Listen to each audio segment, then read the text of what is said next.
there. Today I'm going to write an example rough draft for topic number 1. It's a personal narrative essay about a time when I was forced to wear something ugly or uncomfortable. If you're using my writing guide, you'll be able to follow along really easily and see what I do at each section. Hopefully, this is going to help you when you're sitting down to do your own writing. So let's scroll down and get started. So, what I want you to imagine is that all of the blue writing on this document is what I would say to you if I were standing over your shoulder and you said, I'm stuck and not sure what to write. So, imagine that and think about the answers that you would give me if I were standing there prompting you along. If you answer those questions, you're probably going to come up with a pretty decent rough draft. After you do the rough draft, you'll be able to follow along, and I'm going to show you 4 revision strategies in future videos to improve your writing even further, and I think you'll be really pleased with the difference those can make. So let's go ahead and start and look over some of the requirements for a personal narrative essay. So it says use the organizer below to write a rough draft of your personal narrative writing in response to the prompt above. So here are some tips for writing personal narratives. So as you write, here are things to pay attention to. You want to use I and me. It's a personal narrative. So you're writing about something that happened to you. You'll use I and me and write in the first person. Make sure you're writing using complete sentences that have a subject and a verb. You should be able to read it out loud, and that sentence should be able to stand alone. I should know what you're talking about. Make sure you're going ahead, beginning sentences with a capital letter, ending with punctuation, capitalizing I throughout, and wherever you can, use descriptive words with the correct meaning. That's going to make your revision a million times easier. So let's go ahead and get started. First, I'm going to need to choose a topic. And I know that I'm supposed to write about a time when I wore something ugly or uncomfortable. And I think what I need to decide is, do I want to write something serious or do I want to write something funny? And I have 2 different ideas. One of them is about something kind of upsetting that happened to me when I was in elementary school. I had a coat and the zipper broke and it was replaced with like a really ugly zipper, and it was very embarrassing for me. I have one that's also funnier about a certain outfit that my mom made me wear when I was younger, that it wasn't necessarily traumatic like the thing with the coat, but I looked ridiculous. So you have to decide, how deep do you want to go today? The comedic topic may lend itself to making a great dinner party story. The more dramatic topic might be something you could use as an example of your serious writing when you're applying to college. I think for me today, I'm going to go ahead and do that serious topic, which I sometimes feel uncomfortable doing, but I think I have a stronger story to tell. All right, so set the scene. Tell the reader what they need to know to understand the story you are about to tell. And let's look at all the parts of this. First, I need to describe the setting, when and where the story takes place, what was going on that put you in a position where you'd be forced to wear the ugly or uncomfortable outfit item. The next, I'm going to give the reader some context about who I was at the time. How old were you? What were you like as a person at the time the story took place? Were your age or circumstances factors in how you ended up having to wear the uncomfortable outfit? All right, so I told you I think I'm going to write about this coat that I had. And if somebody just asked me these questions, I think here's what I would tell them. It's important to know that this was the first new coat I'd had since I was like a very little child, like a toddler. My family was struggling financially, and when I was in the first grade when this happened. I'd usually gotten hand-me-down coats from my cousins who were older than me. But this year, like my dad had a union job. He worked at the gas company. And I think they'd gotten a bonus or something. And so my mom was going to take me to the Jones store and put the coat on layaway, which is what you used to do before, like people put things on credit cards. You'd put a down payment and they would hold the coat at the store and you'd pay it off slowly over time and get to take it home. I don't even think they have layaway anymore. But I remember, that was a big deal, was going and paying on the coat, and I was really excited to get it. So I think that's all information you need to know for my story to make sense. So I'm going to start writing. So, like, when I was 7, I was like in the first grade.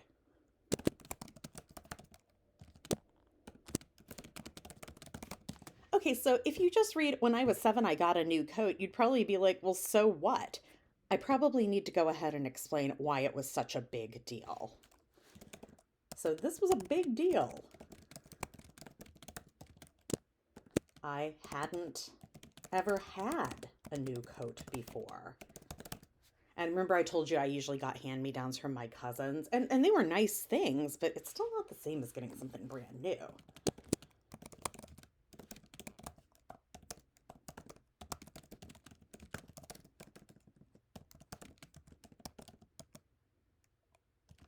And I think I'm even going to say that, the hand-me-downs were nice clothes, but it wasn't the same as getting something brand new just for you.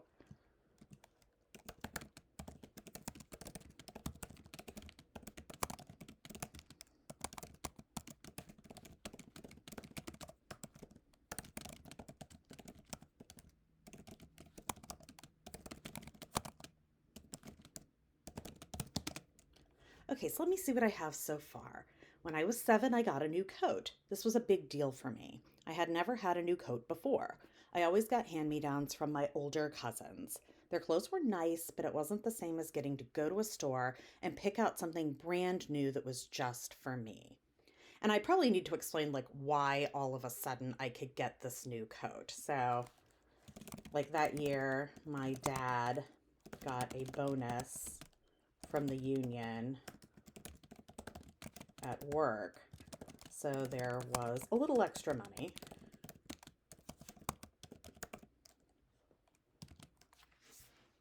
Okay, let me make sure I like where that's located. I wonder if I need to move that information up. Yeah,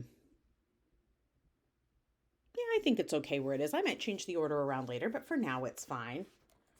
So, and I'm going to say my parents decided that the best use of the money was to get me a very nice, very warm coat. Oh, and I should tell you, we went to the Jones store. That was a big department store in the town where I'm from. Like if you were fancy, you would go to the Jones store to get your clothes, and that was extra exciting.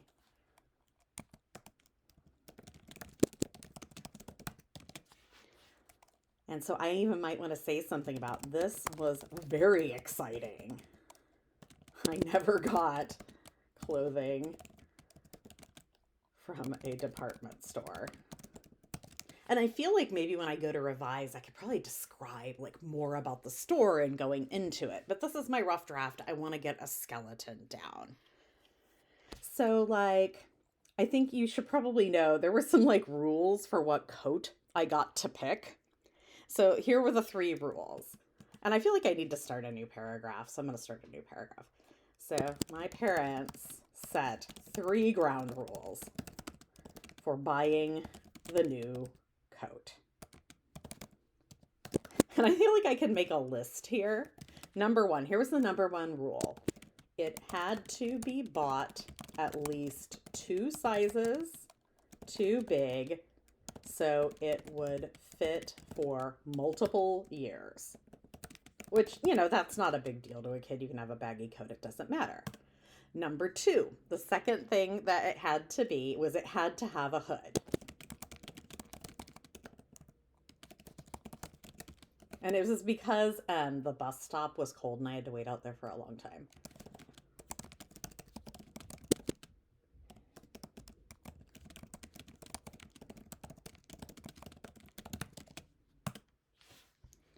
And number 3, the next thing I was going to say, what did they tell me? There were a few things they said. I don't think they stipulated the color. Oh, yeah, I couldn't complain about it once I got it. Like, I couldn't complain later. Whatever I picked out within these, like within the 2 former criteria, I was never supposed to complain about my selection down the line. Oh, and I think there was also a price limit. And keep in mind this is like 1982, so the money is different.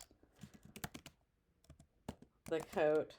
I want to say it was like $50, and that was like a lot of money back then. Could not cost more than $50. So I guess that was 4 rules. I can change that, right? Okay, so here's what I have so far. I've got 2 paragraphs. I've kind of set the scene for the coat. I feel like I actually did this stuff up in here, so I probably don't need to type more down here. I can just kind of get rid of that. Okay, so now let's get into the rising actions. So, all right, we've set the ground rules. We're going to go shopping for the coat. All right, so here's what I have to do next. We obviously have to go pick out the coat, buy the coat.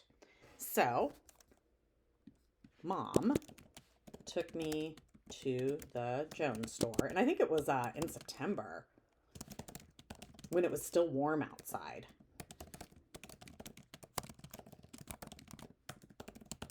And it was because she wanted to make sure the coats weren't picked over and we had time to pay it off.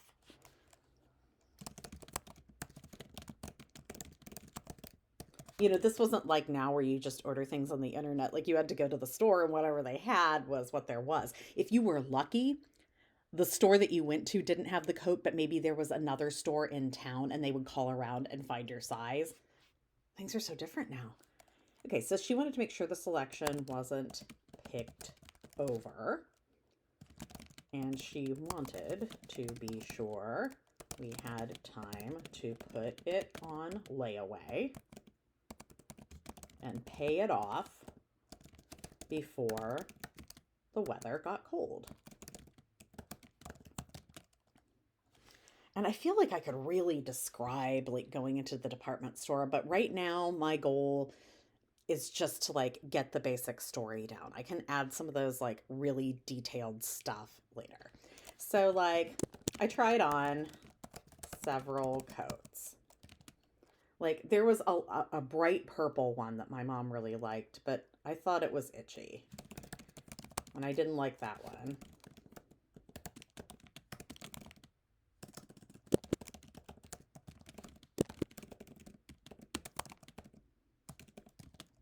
And I think there was like a bright pink one I liked. And she thought that the color was tacky.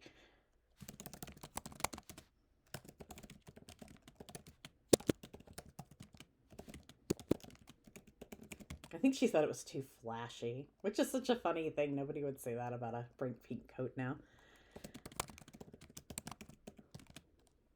And so, okay, finally we found one we both liked.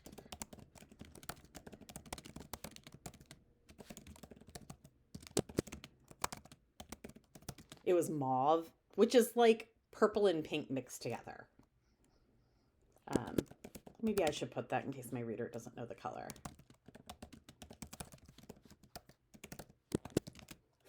And it fit all the criteria, right? So they had it in a size 14 girls, which by the way, I was like wearing a size 8 or something at the time.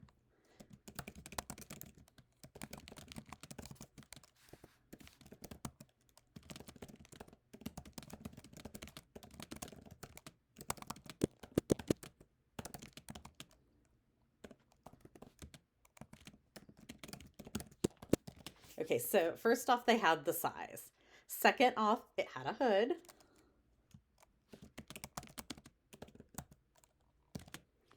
And then, let's see, what else? Oh, and I think it was like right below the amount of money Mom wanted to spend.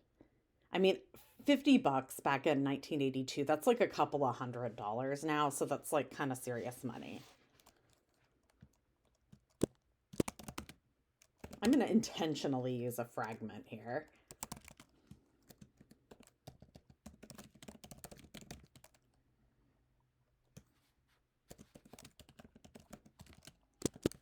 So, you know, that was like perfect. And I feel like we need to go down another line and basically explain that like we had to go back to the store. This is like different times. You would actually pay on layaway. Like you would go every week and give them money until it was paid off. We put the coat on layaway and came back every week until it was paid off. Oh, that was in October. I finally got to take my new coat home and wear it to school. I was so excited. Okay, I feel like that's my first rising action, the story of acquiring the coat. That's the first thing. Okay, the next thing is I kind of need to figure out what becomes embarrassing about it, because right now this is not an embarrassing coat. It's super cute. Everybody like thinks it's nice. Um, but things go wrong. And so I think I need to go down, and I'm not necessarily going to use this until a little later. I need to explain what happened that made the coat ugly.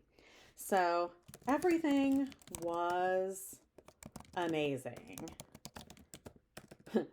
for 3 days. Like, all the girls in my class told me how pretty my new coat was. I was so proud of that coat. I mean, I basically felt like I was royalty when I was wearing it.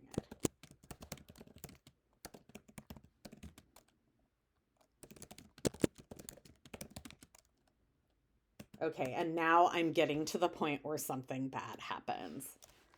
Then the unthinkable happened. The zipper broke. And let me explain. Like, I don't mean like, oh, it got stuck a little and the teacher had to like wiggle it loose. I mean like I kept pulling and pulling until it tore out and pieces broke off, because I was 7 and didn't know that like that wouldn't work. So I need to probably explain that. Okay, so I don't mean like, oops, it got stuck a little. Like, I mean, it broke.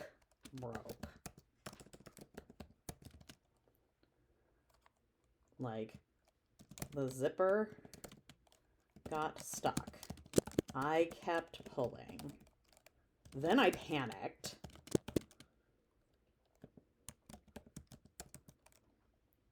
And it was like, I don't know if you've ever zipped up a zipper wrong, where it's like you start to zip at the bottom, but like you didn't catch it on both sides. And so part of the zipper goes up, but like it doesn't zip. And so you just have like the pulley part and it's stuck in the middle of your chest and you can't move it.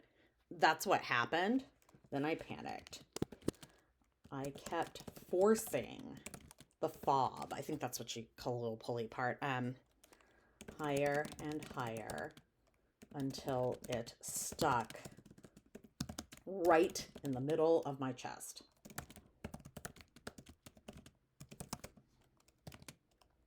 It wouldn't go up, it wouldn't go down.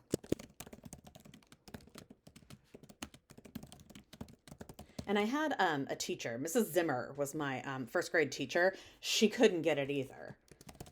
Even my teacher, Mrs. Zimmer, couldn't make it budge. She actually, I remember this too. Like, we went in the coat room. This is back in the old days when you had a coat room, right? And I remember her telling me to put my arms up, and she peeled the coat off me like it was a shirt. And I like knew it was bad. She took me to the coat room and told me to put up my arms so she could pull the coat over my head like a sweater.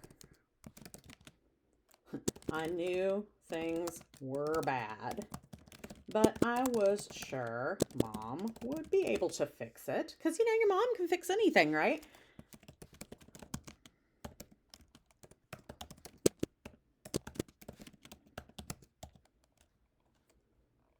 Okay, so I feel like I've explained, this was like another rising action, right? So I wear the coat. I love the coat. Oh no, the zipper is broken. Now what?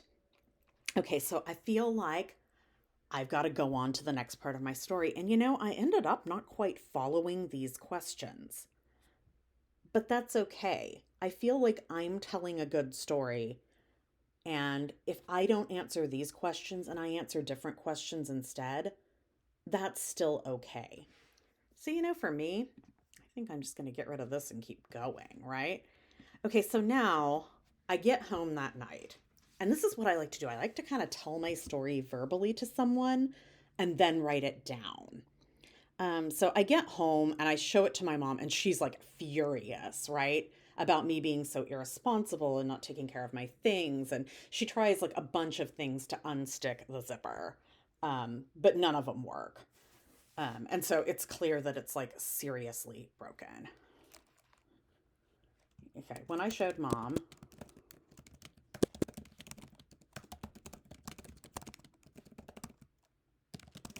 she was like angry. I had been irresponsible and careless with my things.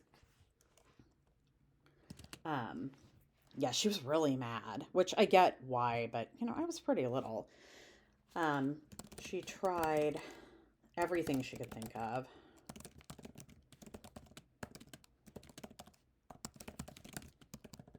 Like, I remember things she tried. Um, like, she tried to rub soap on it, because, like, not like wet soap, like dry soap. Like, she rubbed it with dry soap to, like, lubricate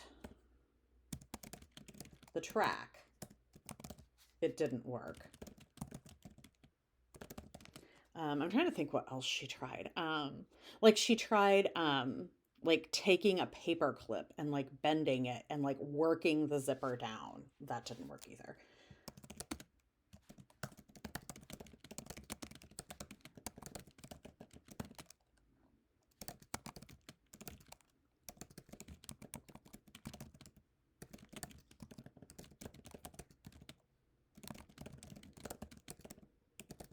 The biggest thing, she even called my granny. And I'm trying to think, what did Granny say to do? I don't remember now. I gotta think. I may have to take a few liberties here, but like the fact that my mom was willing to call her mom for something is pretty significant. Um,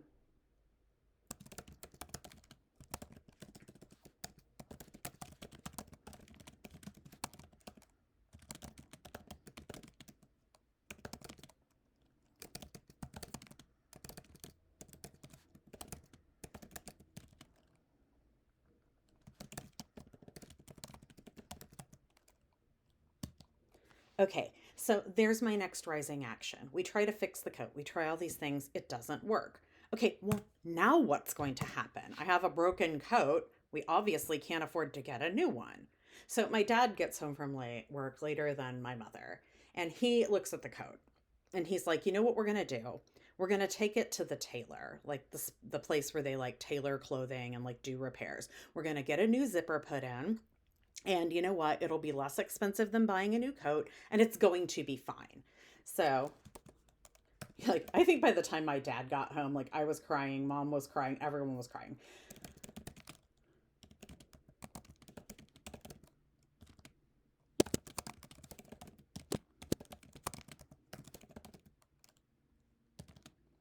Like, he was sort of like the voice of calm in all this, right?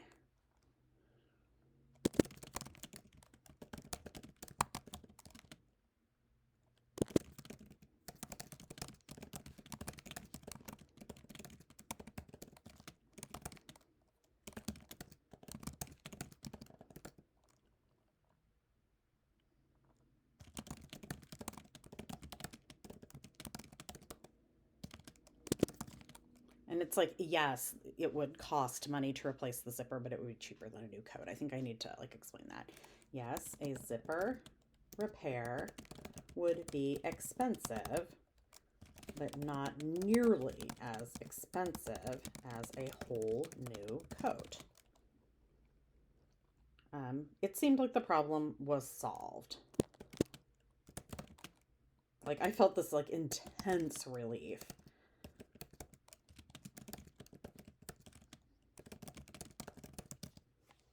Okay, so that's like the next thing. So notice I have way more than two rising actions here. I could have clumped all this into one paragraph, but I don't feel like that makes sense. I feel like every time like we switch scenes, I need to start a new paragraph. So think of this guide not as being like I have to answer the exact questions in the exact order, more like if I get stuck and I'm not sure where to go, I look at the questions and it gives me some idea of what I could write. All right, so now obviously the next logical step, we're going to take the coat to the tailor and drop it off. I don't feel like that needs a whole new paragraph. I feel like I can just kind of add it on to the end of this one. Okay, so the problem would be solved. The next day, Dad dropped the coat off at the tailor. It would be ready in a week.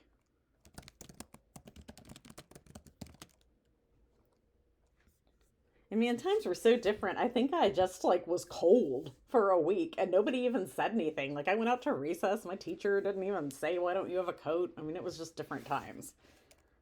You know, I would be cold and miserable at recess,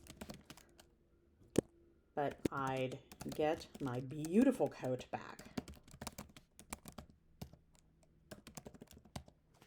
All right, now I feel like I have let up at this point. Still, at this point, am I wearing anything ugly? No, I broke the coat. That was unfortunate. The climax is going to be, in my case, explaining how it ended up ugly. The resolution is going to be the consequences of that. Okay, so that's how I decided to tell my story. So it says you've reached peak discomfort. In this case, it's going to be emotional discomfort, not like, oh, the coat is itchy or too tight. So this is like an emotional trauma. Okay, so when the day came to pick up the coat, my dad went with me to pick it up. And I was like really excited to get it back.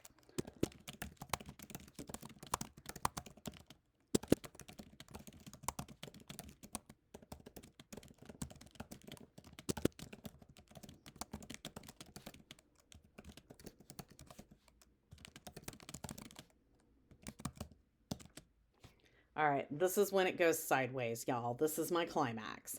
So I'll just tell you about it and then I'll write it. So what happened was the guy goes back and he brings out the coat and he lays it on the counter. And they had replaced the zipper with a bright red zipper with brass teeth. Like, imagine the zipper a firefighter would have on his jacket. I mean, it was bulky and ugly, and it did not go with the coat at all. And so, of course, I'm like looking at my dad, like, oh no, what are we going to do? And my dad's a dude. He's like, it's fine, looks good to me. And he takes the coat. The tailor explained to him, though, like, oh, we didn't have a zipper in the right color long enough, so we just did this. Like, I swear, like, if anyone else had been there, they would have been like, no, I'm not going to take the coat with the red zipper. This is hideous. Why would you do such a thing? You need to fix this. But my dad just didn't see where it was a problem. And worse yet, I do think my parents felt like I kind of deserved to learn a lesson about taking care of my things.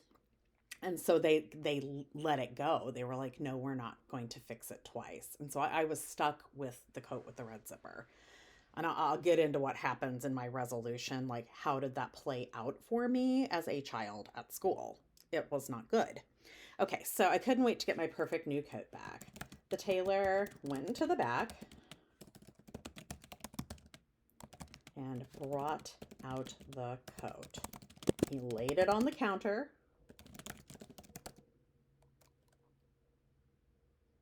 That's when I saw the zipper. And I feel like I need to capitalize it because it's almost like a proper noun. I'm going to do that on purpose.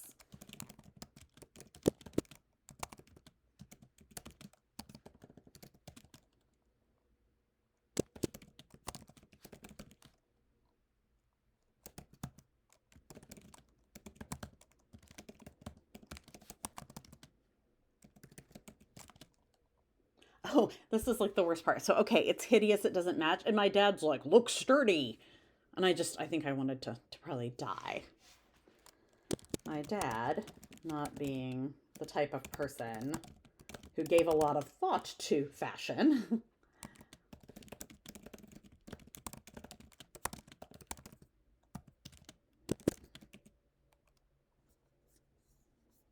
Oh, I think I need a comma. Okay. He thought it looked good and sturdy, like it would never break again. Like, I knew better than to cry in the store. Because, like, I was still in trouble for breaking the first zipper. I wanted to cry, but knew better. I'd be in more trouble if I started bawling. Reluctantly, I put on my now ruined coat, and we went home. Now, I feel like there's a little bit more to the climax that I need. I mean, this is probably the big moment. You find out why it is so hideous. So, like, I think I thought my mom would be like, no, we're going to take this back and they're going to do this properly. But that's when they came up with this idea that this would be a good lesson for me to learn about why it's important to take care of your things and the consequences if you don't. And that's when they were like, nope, this is like how it's going to be. Okay, so I was sure that when Mom saw the coat in its present state, she would drive right back to the tailor and demand that a proper matching zipper be put in. I was wrong. Both of my parents felt the ugly red zipper would teach me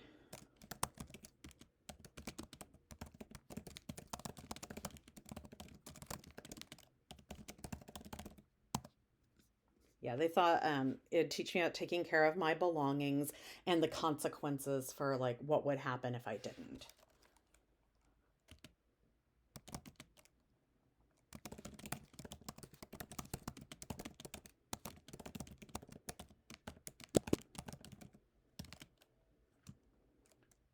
So, and remember how big the coat was and how long I was going to have to wear it? That dawned on me probably at that moment. So I remembered how big the coat was and how long it would fit me. I realized how long I would have to wear the coat with the red zipper.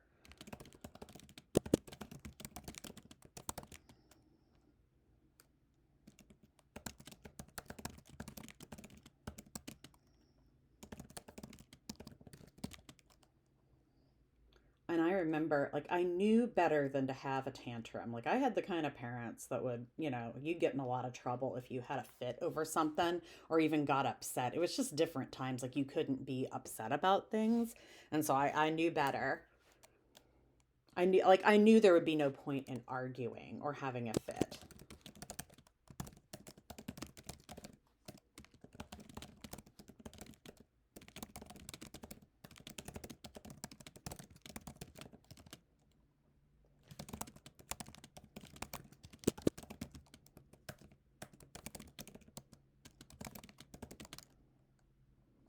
I mean, I knew I'd wear it for a long time, like first grade coat, well into third or fourth grade.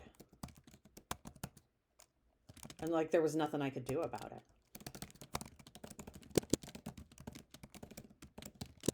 Like I was so upset because I thought kids would be mean to me about it. And by the way, that did happen. Um, I was like so upset. I didn't even eat dinner. I just like went to bed really early.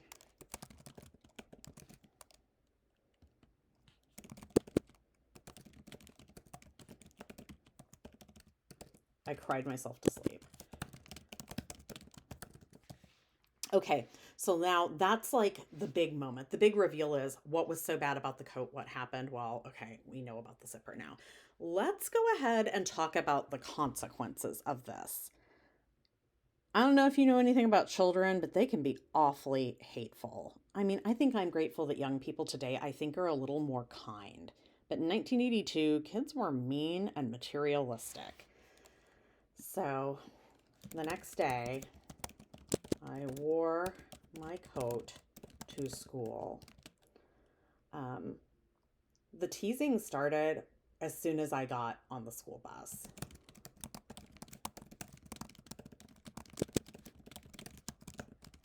Like, you couldn't miss that red zipper in that mauve coat.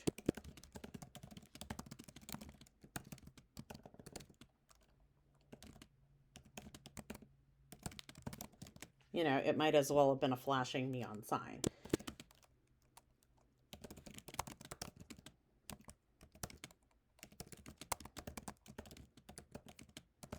I think the thing that kids said the most that hurt my feelings the most, it was not that the coat was ugly, but they were like, you must be poor if that's the only coat your parents will give you. Like, it bothered me that they said it was ugly, and it bothered me that they said I was ugly because I wore it. But the thing that hurt me most was that they said we must be poor. So it hurt my feelings when they said it was ugly, and it hurt my feelings when they said I was ugly for wearing it. But what hurt the most was when the children said my family must be poor if that was the best coat they could buy me. Like, it's serious. It devastated me. Like, the bull, and it went on and on. Like, I don't think they ever quit making fun of that thing, like, all the years I wore it. Um, so, like, the, like, teasing and bullying were brutal. And I'll tell you why. I think it's because they could see how much it upset me and they were getting a reaction. And so they just kept going.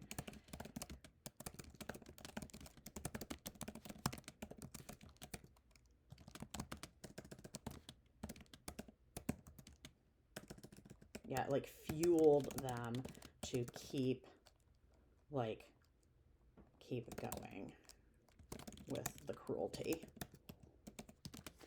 Um, and here's, like, ultimately one of the things that I think really changed about me as a result of this. So within a few weeks, I figured out that if I took my scarf and I folded it just perfectly and took a safety pin and pinned it, it would cover the zipper. But if I did that, I couldn't run around and play at recess because it would pop out of place. And then people would see the zipper and they would tease me.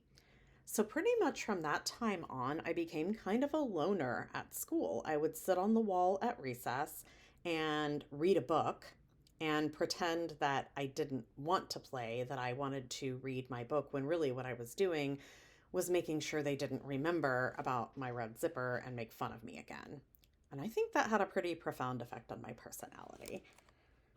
You know, from then on, oh, I guess I should explain about the scarf. Um, I figured out I could hide the zipper if I folded my scarf just so, then safety pinned it in place. That kept the other children from seeing the red zipper and remembering to, like, make fun of me. However, you know, there was a price. Like, for this safety. I couldn't run around and play at recess with the other children. The scarf might move out of place. The zipper would be exposed. The teasing and mocking would start again. So starting in the first grade, I sat on the wall by myself at recess and read books. I pretended it was because I liked to read. And I mean, I guess I did like to read. I liked to read and didn't want to run and play. But that was a lie. You know, I wanted to swing and play kickball. But I wanted to preserve my dignity even more.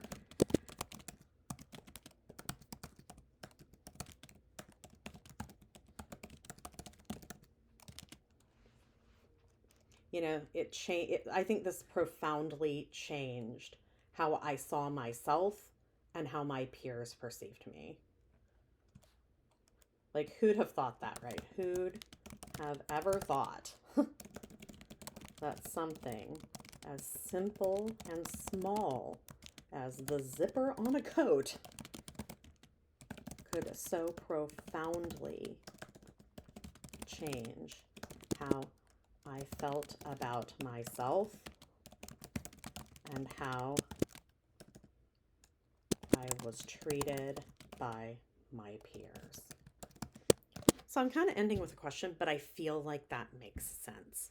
So the next step I would take, and you probably don't need to see me take this step, is I would go back, delete all the blue typing, and I am left with my own rough draft of an essay.